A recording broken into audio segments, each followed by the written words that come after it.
All right, I think we are live for the first ever episode of Course Heading. Third time is the charm. We had issues starting this before past 2 weeks, but now we're back. If you guys have noticed, Bill's not here. He's been replaced by a better looking, more knowledgeable. No, just kidding. No, they're both great guys. Both Thad, of those welcome. statements are false. Hi. We're here to talk about Star Trek Picard. First of all, Thad, let's hear your Trek origin story before we get going. Sure. The very first Star Trek I saw was TNG. Okay. I was 7 years old, and my older sister turned on the TV, and it was this weird show with these people in bright colored outfits, and all I really remember of that particular episode is that Worf was mad about something, which means it was like one of like 80% of the episodes. He's always but from there, I started watching it religiously. This was when a local channel had TOS and TNG on every weeknight, so I got to watch that. I started watching DS9 with season 3 and have been religiously watching Star Trek ever since. Perfect. So it's going to be, I guess Star Trek Picard's going to be right up your alley because it was your first ever experience. Second question. Explain to the followers, you tweeted a bottle of Chateau, or Picard's, his famous wine. How? Indeed. How? Where did you get it? All right. Okay. So Chateau Picard is a real winery in France. Okay. And CBS licensed. Well, I guess there's an intermediary company that like does wine importing. They got the license from CBS to do Star Trek wine, and they made a deal with the actual legit Chateau Picard to do a run of these bottles. From the front, it mostly just looks like a normal Chateau Picard wine, except if you look closely, it says 2386 on it. And then on the back, it has a little bit of history about the Jean-Luc Picard and his wine growing roots. Although the cork does actually give the lie, because the cork says 2017. Okay. How is it? But I am not an expert on wine at all. Okay. I think it's fine. Yeah. Someone who knows more about wine could tell you all the things that it tastes like that I just think it tastes like wine. Yeah. It's a red wine. It tastes like red wine. I'll have to try it at some point. Where can you get it? I really couldn't tell you. I believe you can only order it. Okay. And it's at StarTrekWines.com. Okay. Alrighty. They have this, and then they also have a fancier bottle that's the Federation Reserve, which looks fancy but is also extremely expensive, and I didn't buy that one. From people I know who do drink more wine than I do, the Federation Reserve is really good wine. Okay. All right. If, that's your thing. Yeah. I have nothing against wine, but I would not call myself a aficionado. I usually keep a couple bottles of red and a couple bottles of white wine in my house, and that's as far as I know about wine. Gotcha. All right, let's talk about the topic at hand. Thad, what are your first impressions of the episode? I think it is the best first episode of any Star Trek series to date. Wow, bold statement. Why? I'm not saying that I think Picard is going to be the best Star Trek series to date, but when strictly speaking, discussing the first episodes of Star Trek series, I think Remembrance is the best one. Okay. I thought it was good writing. It was very beautifully shot. Yeah. It kept us on our toes. There was a twist that I don't think anyone saw coming. Yeah. And yeah, and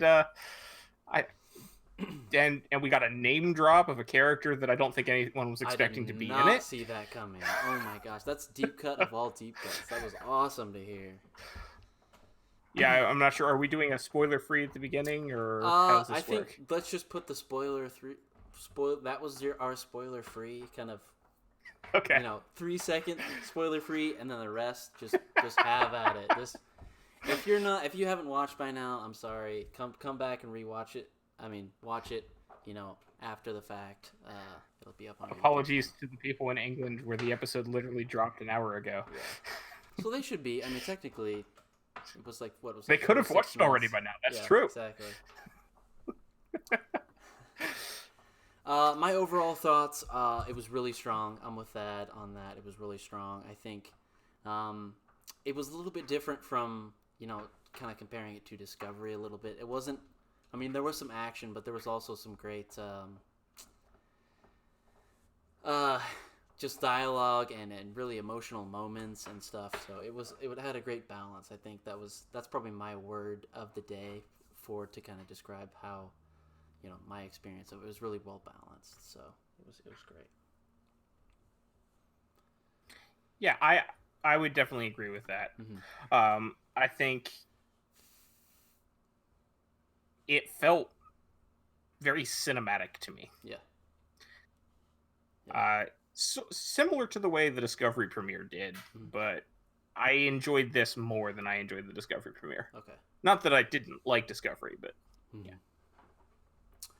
So you mentioned the name drop. Do you want to kind of start with that as kind of the kind of... Sure. Yeah, so towards the end of the episode, when Picard goes to the Daystrom Institute and is talking to Alison Pill's character, whose name I have forgotten. Yeah, I've already forgotten. Bad things. She mentions Bruce Maddox, the guy from Measure of a Man, who was trying to get permission to take Data apart so he could find out how he worked. Mm-hmm. Then we do find that we do know that he continued to work in cybernetics, because we hear from there's a later episode of TNG, Data's Day. Data is actually writing a letter to him, and it sounds as though they've been exchanging correspondence for a while. So we know that he is a cyberneticist who apparently, after the issue where synthetic life forms were banned, I guess Maddox decided to disappear so he could keep working on making synthetic life forms without getting caught. Yep. And the whole sim thing and how Data is connected to, the daughter, I think that I did not even see that coming. Like, I knew going into it, I had expected, there was going to be Romulans, there was going to be, maybe Borg, mm-hmm. We don't really know. But I did not really see that kind of connection coming. So it was a pleasant surprise, I would say. There were rumors about that. I saw some people speculating when we saw the first trailer where we saw her. Mm-hmm. I saw some people speculating that it was going to be Lau, and I remember dismissing those, being like, well, no, that doesn't make sense. Lau's dead. Yeah. And it's not technically Lau. It's a different... And I'm not sure Data's daughter is even the right way to say that, because... How would you... Like, a family member, like, related to Data, sure, but it's not like Data created her. No. Created from Data. Yeah. Yes. So I'm not quite sure what you would go with the familial relation, but I don't think daughter is quite the right word. Yeah, I don't think that's correct either. But I think it definitely does feel fresh. It doesn't feel like it's new, and it's really exciting, and I'm kind of mm-hmm. excited to see where it goes. Because I was curious, in the trailer we saw Data obviously, but I wasn't sure how heavy of a role he was going to play in this kind of series. Yeah. So, just curious, I guess. And we still don't know, because we may not see Data again. Mm-hmm. Those may be the only two times we've seen Data, because mm-hmm. those are the two we knew that those two scenes were there because parts of them were in the trailer. Yeah. Data may appear again, or he may not. Yeah. Because at this point, he's like, those dreams have played their part and gotten Picard in the state of mind to be doing what he's doing. Yeah. So we'll see. I hope we see Brent Spiner again. I've seen some people making the rumor, speculating that we may actually see flesh and blood android Data. Really? But I'm not sure about that. Yeah. Who knows? Maybe that's a season 2 thing. That could be. Yeah. Speaking of state of mind, what did you think of like the dreams and stuff? Because I think That was kind of a big thing that kind of jumped out to me. Is it wasn't like, I don't know. What did you think of it? It was a little weird. Yeah. Honestly, it reminded me a little bit of Data's dreams Yeah. from the TNG episode Birthright, when Data was learning how to dream. Yeah. Especially the second one, where Picard goes and finds him in the vineyard, because like at first when he opens the window, he sees a raven flying away, which was like a big part of the symmetry in Data's His dream. Yes. Yeah, so I thought that was pretty cool. Yeah. It was... I thought it was interesting that they started it out with the dream on the Enterprise. It was great to see the Enterprise, of course. Yes, obviously. It was interesting, although Data was wearing the wrong uniform if they were actually on the Enterprise D. But correct. Yeah, I didn't mind the dreams. It's definitely a kind of... they can be either really successful in help telling the story or not very. I think it definitely ties back to TNG. So I think it was successful in that way. But I was just curious what you thought. But yeah, no, I think they worked for the story, but I mean they felt weird, as dream sequences generally do. I don't know if they'll continue, and I do hope if they do continue that they're not as do you think he's frequent, that it may be like occasional rather than all the time. Yeah, because I was wondering. Yeah, I'm just curious if he's going to keep dreaming. Like once he goes off on this mission that he keeps talking about, is it going to be, his dreams going to continue? Is he keeping like a sleep journal and writing all these? I don't know. What else? What other topics that you kind of noticed first run? How many times have you watched the episode so far? I have seen it twice. Okay. And then I also watched the Ready Room episode with Will Wheaton. I have not watched it yet. It's pretty good. Okay. And conveniently, it's available everywhere. It's even on YouTube, which is nice. Oh, good. Don't have to deal with yeah. Well, I will say that CBS All Access has been getting progressively better since in the last 2 years since I had no problems. Of course, I was watching it, right when it came 3 out. in the morning. Yeah. There's not much traffic on the servers at that time. Right, and that's why they did this, I think, because I know we Star Trek fans sort of killed their servers a couple times when Discovery episodes would drop. Yes. So I think they that's the reason why they decided to drop it in the middle of the night now, is because they get more staggered views. Yeah. But it worked fine for me, and I will say, when CBS All Access first, I guess CBS All Access had been around for a couple years before, but when Discovery first came out, CBS All Access did not just had stereo sound. It was just basic HD video. I remember complaining about that at the time because people overseas got to watch this on Netflix with surround sound and HDR, and we didn't. And then the Blu-ray release was a regular Blu-ray, so we still never got Discovery Season 1 in HDR or Season 2. Yeah. But in Season 2 on CBS All Access, they finally added surround sound. Mm-hmm. And now for Picard, I was pleasantly surprised to see that they have HDR support as well. Okay. So it's got surround sound, it's got HDR. Maybe next year we'll get 4K. Yeah, maybe. Hey, with I guess they just announce that Section 31 is going to start shooting pretty soon? The thing that I saw was that it was going to shoot as soon as Season 3 of Discovery wraps, which should be relatively soon, because we know that the script for the final episode of Season 3 is done. Okay. One of the people that was working on it recently tweeted or posted it somewhere. So believes Discovery Season 3 is almost done, at which point Section 31 should be starting. Okay. So we'll see. I don't think that's coming out this year, though. Okay. No, I think that'll be next year. Yeah, early 2021 probably. But that's just exciting that it's just crazy to think about. And we have 2 more shows that they haven't announced. Yes. Yep. One of which had better be a Pike show. I know. I was just about to say. That being said, I guess we could maybe bring it back to the episode. Sure. What did you think? Did it feel like 20 years after Nemesis? Did the production design? Yeah, Did there were some Alcars in there? Did the uniforms? I liked that. I was Did happy it to see the feel? Elcars on the.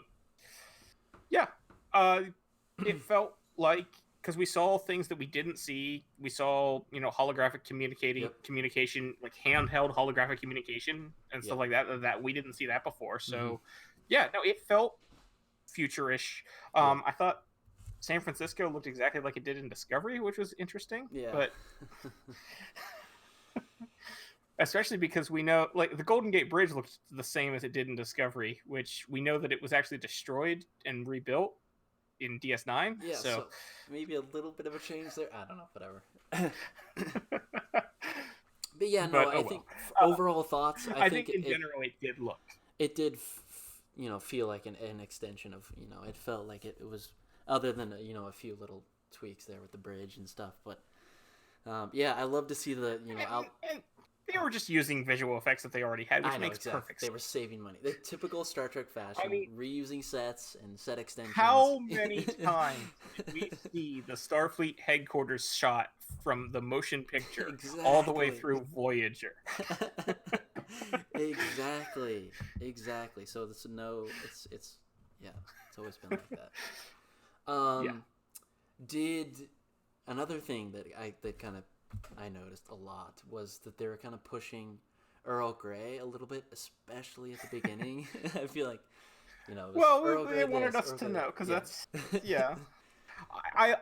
I enjoyed when he's like tea Earl Grey decaf. I liked Yeah, that. that was funny. I mean, because he's older, he doesn't necessarily Yeah. want as much caffeine as he did before, and Yep. that's fine. Mhm. And I like that was a nice touch, and it made sense that he would give Earl Grey to someone. So no, I thought that worked. Okay. Uh, I have a question for you. Have you read the Countdown comics? I have not. I know of them. Okay. So in the Countdown comics, which we don't know how they end yet because the third one got delayed until next week, but so they're not counting down very well Yeah, then. I know. They But missed it. Whatever. uh, it's setting up what the relief effort to Romulus. We have not yet gotten to the synth attack. The Okay. Countdown comics place Geordi at Utopia Planitia, supervising the shipbuilding. Do you think he's So a now I'm casualty? wondering if Geordi's dead. I think. I don't know, because I feel like LeVar Burton would be down to be back. I think a lot of the actors would be down to be back. Well, but he could come back in a dream sequence though. exactly. I mean, he could do the Brent Spiner approach where he's like he's back, but he's actually not really back. Yeah. No, that's I could definitely see that happening. I think having a main cast member be killed in that kind of attack maybe will help bring up the gravity of the situation of the synth attack. Yeah. So, Like I think could it see it. it does work if they do that. Yeah, it's not like out of left field like some other Star Trek deaths have been. But what was I gonna say?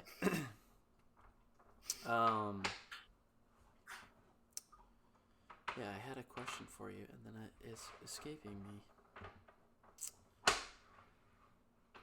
Oh, his office, or his old Yeah. his ready room, or whatever, the archives room. Yeah, that was neat. I liked seeing all the ships. I like seeing the Mhm. Picard Day banner. I think that was kind of a nice subtle touch. I'm not sure why it existed. Like, it was a neat scene. I like that he went there and checked it. Yeah. But why does he have an archive in San Francisco when he owns the family vineyard with this giant house?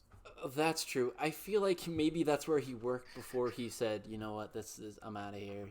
I felt like, because does every retired Starfleet admiral have just a office they can just come back and chill and have old banners up? Maybe. I'm curious. Did he actually work there? What I found interesting, all the things in that room were part of the Jean-Luc Picard, the Life of Jean-Luc Picard exhibit that was at SDCC and STOV last okay. year. So I thought that was neat because I'm looking and I'm like, oh yeah, I saw that before. Yeah. So that was interesting. Yeah. I I understand they wanted to show him going to check this. It just seemed odd that he has that. I feel like it was a way for the writers and to keep the story moving for him to be able to get into Starfleet and to get the information. Because Mhm. yeah, I think you're right. It does seem a little bit. All right, why is this here? I mean, I thought it was like, this happened and then he retired. There was no in between. Yeah. Maybe he, I don't know. And then many unanswered questions that I have. Yeah. What did you think? The another thing that I kind of noticed. What did you think of his performance? Because I think when you step away from a role, or if you're coming into a new role, it takes a little bit of a grace period, as it were, to kind of get back into the swing of things, or maybe find your character. Did it feel like Picard?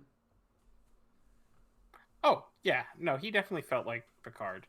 I mean, he felt like Picard who's had some profound things happen to him has changed, but Mm-hmm. it felt like Jean-Luc Picard to me. Yeah. You know what I loved? I loved him getting a little bit fired up at Starfleet, because I feel like Yes. Picard's character is so even keeled. He's so calm, even in frustration and in really intense moments. It was kind of, it was kind of. I like to see that, because you could tell that these 20 years have just eaten away at him. That he's just so incredibly frustrated with Starfleet. So Well, I was doing a rewatch of TNG to prepare for Picard. I ended up not finishing. I got through season 6, but did not get to watch season 7. okay. But one thing that I kept coming back to the whole time I was watching it was that righteously angry Picard is the best version of Yes. Picard. Like in those Yeah. where he does get angry because for righteous reasons, and it always is righteous reasons because it's Picard. Like the only time I can think where he was angry for not so righteous reasons is in First Contact. Yeah. And that was exactly what we saw there, where he was taking a principled stand. Yeah. Yep. Which he still has principles. So, yeah. Let's see. What else? Just going through the episode a little bit here. What did you think of, like, I know I don't want the other kind of characters to get kind of overshadowed and stuff, but what did you think of, like, the guest stars, and then obviously just all the other characters? Did they feel fleshed out? Did you like them? I loved the Romulan caretakers. Yeah, they were great. Yeah, I thought they were their personalities were nice. They had the nice sort of little, comfortable familiarity, and where they were joking, and I really enjoyed them. Yeah. I think that's a I don't know. I'm glad that they were, because I don't know. I feel like there's bad blood between obviously the Romulans and literally everyone, but it's nice to see that, like, even Picard can, I don't know, build a relationship with them, and yeah. What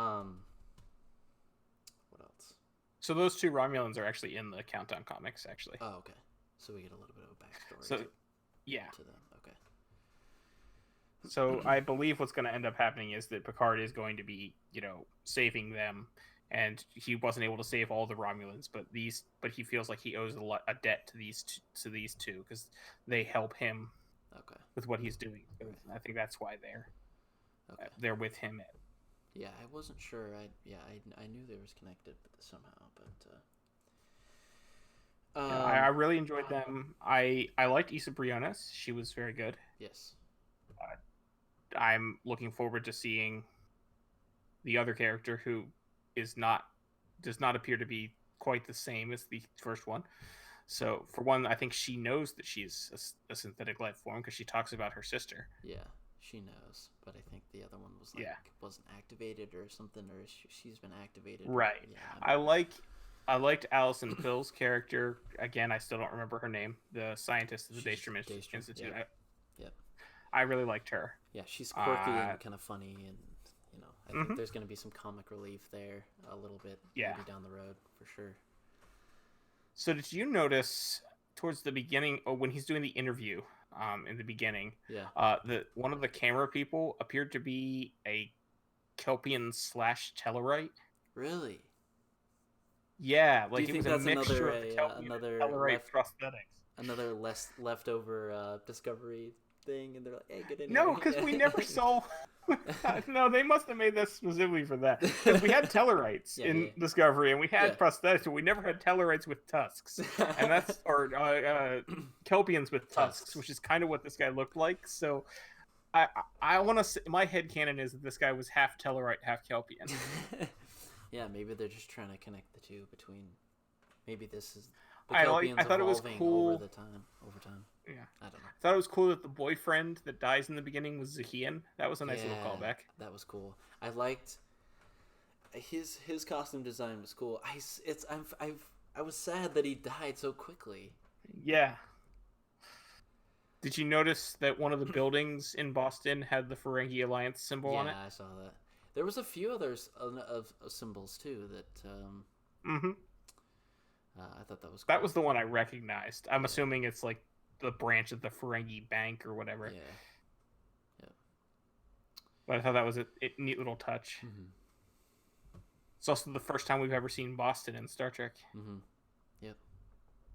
I'm wondering why they chose Boston. I don't know. I have no idea. I think they just picked a city. What did you think of the Romulan kind of set design, but also the ships and stuff? Did you think that was cool? Not cool? See, I just don't know what's happening. Oh, you're talking about at the end there. Yes. Like I have at the end of the episode. Yeah, I don't know what we need to see the next episode. I don't know what's going on. They're doing something with a Borg ship. But there's Romulan. But then what are all the tiny little ships? Yeah, and what are they doing? I don't know.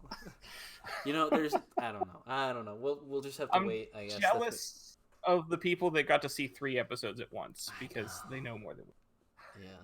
But on the other hand, they still have to wait 3 weeks to see a new episode. So.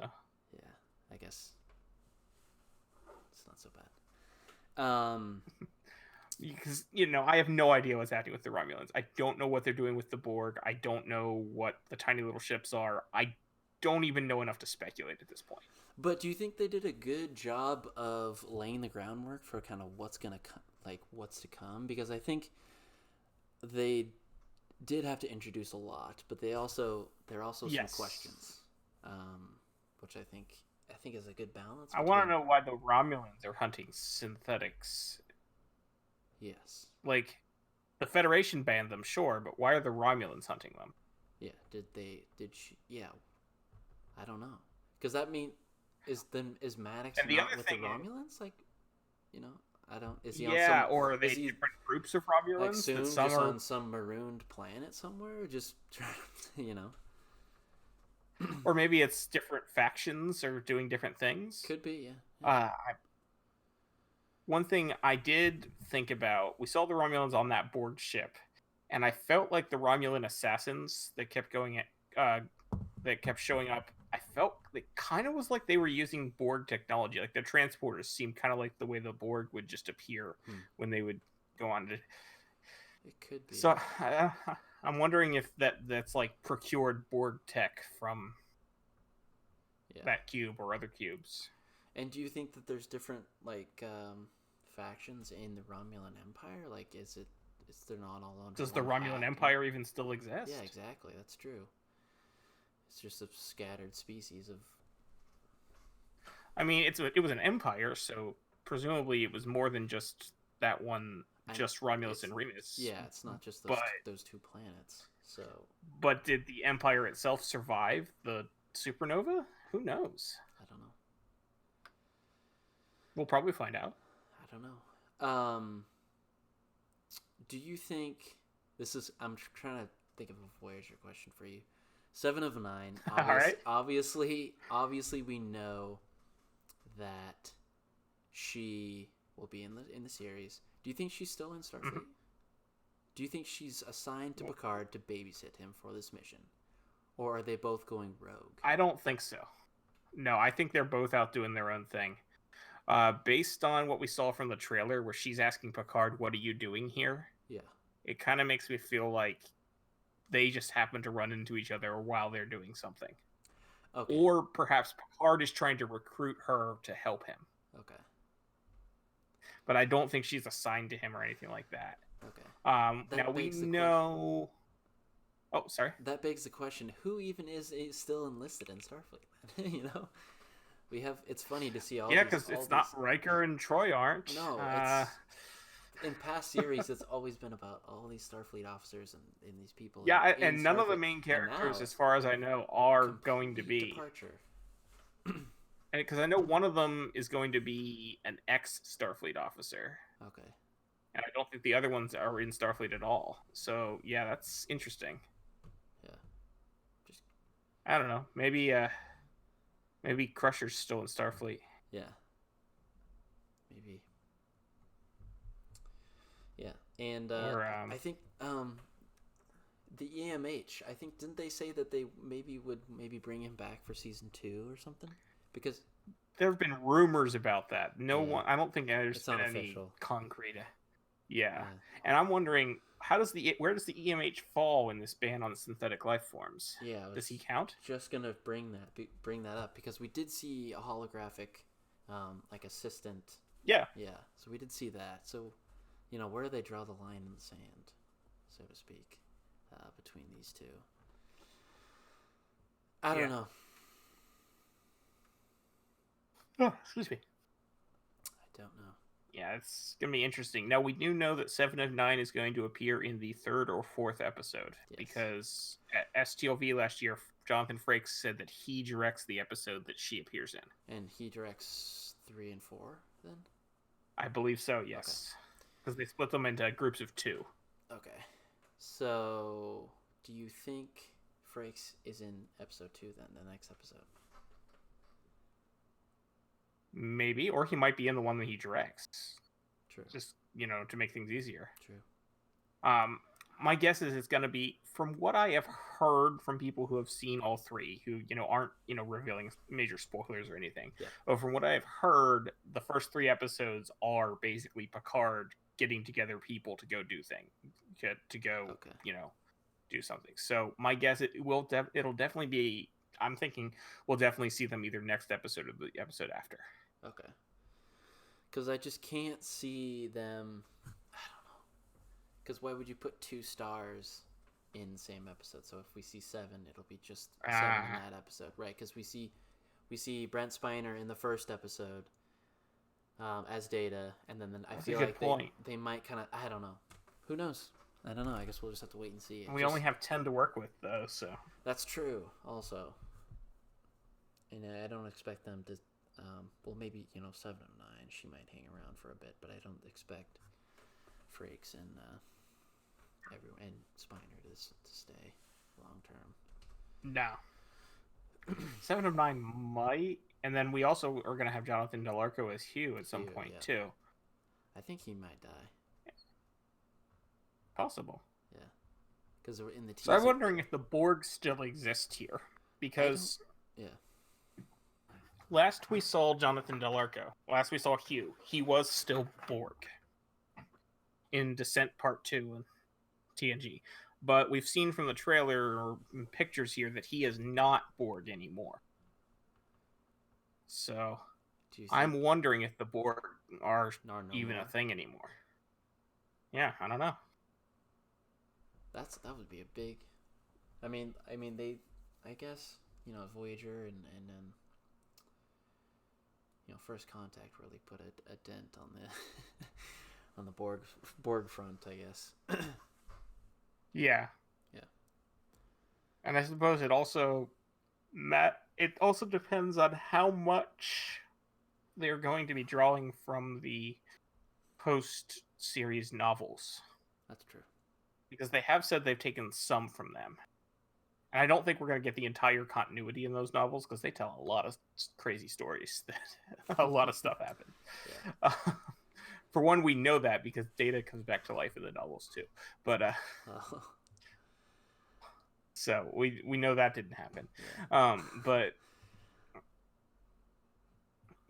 because in the novels the Borg, no one's ever really dead, right? In the novels, the Borg were defeated once and for all. Okay. So. Yeah, I think you're right. I think that they.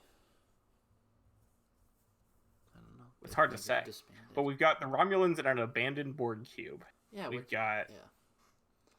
So I don't know. There's a hodgepodge of things going on. I there. have so many more questions, and I want another episode already. Don't make me wait another week.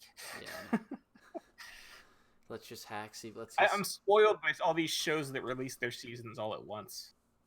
Yeah. But I guess it's kind of fun in the sense that we get to speculate, right?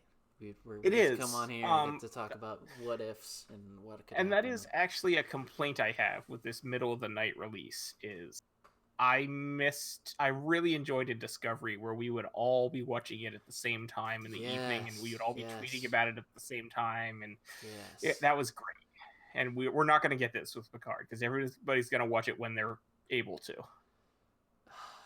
I am lucky in that through the end of March, I have Thursdays off work, so I will be staying up until 2:30 or 3 every Wednesday night to watch Picard. Well, you better get some coffee and stuff ready, because that's... Oh, yeah. That's a... I mean, at the end of the day, because I normally go to bed only a couple hours before that, and I just don't see myself falling asleep when a new Star Trek is so close, That's you know? True. That's true. I mean, how about you? I mean, it's only midnight where you are when it comes out. It's more manageable for me, I think. I could definitely do that. And I think it would be maybe fun to do like a watch party, like you said, like Discovery in the past has been where we're all tweet. We don't have to all tweet, I guess. No, but it's just hard to do because when it was coming out at 8:30 Eastern, 5:30 Western, or 5:30 Pacific, the majority of people in the U.S. were all available at that time. That's true. Most people on the East Coast are not staying up till 3 a.m. There were a few other people who did, but most people are not doing that. Now, remind me, was Discovery Season 2 a lot like... Did they do the release at the midnight as well? No, they were releasing it at 8:30 or 8 to 8, somewhere in the 8 to 8:30 range. To see the difference was Season 1 was Sunday nights and Season 2 was Thursday nights. Oh, that's right. They did a day change. I'm curious to see if there's different...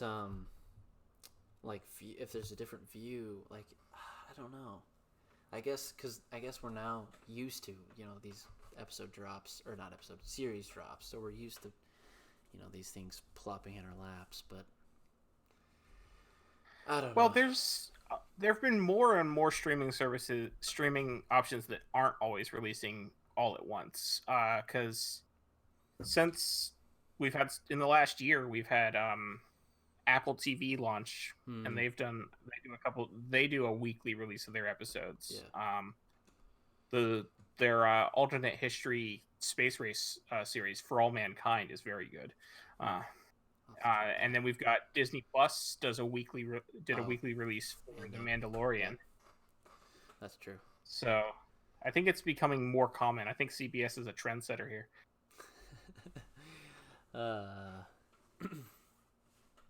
All right, because Netflix generally releases everything all at once. But... They're pro binge, and CBS is more like the old ways. Well, they are a TV network. Yeah, that's true. Anything else to talk about the episode before we wrap this up?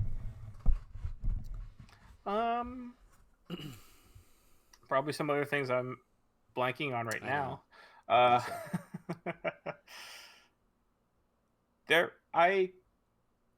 I've seen some speculation. I don't think this is accurate, but I've seen some speculation that the five Queen of Hearts Data had, that was supposed to be a reference to Q. I don't think it's going to be. I think it was just to be a sign that it was a dream, because that was a hand that he couldn't actually have. Yeah.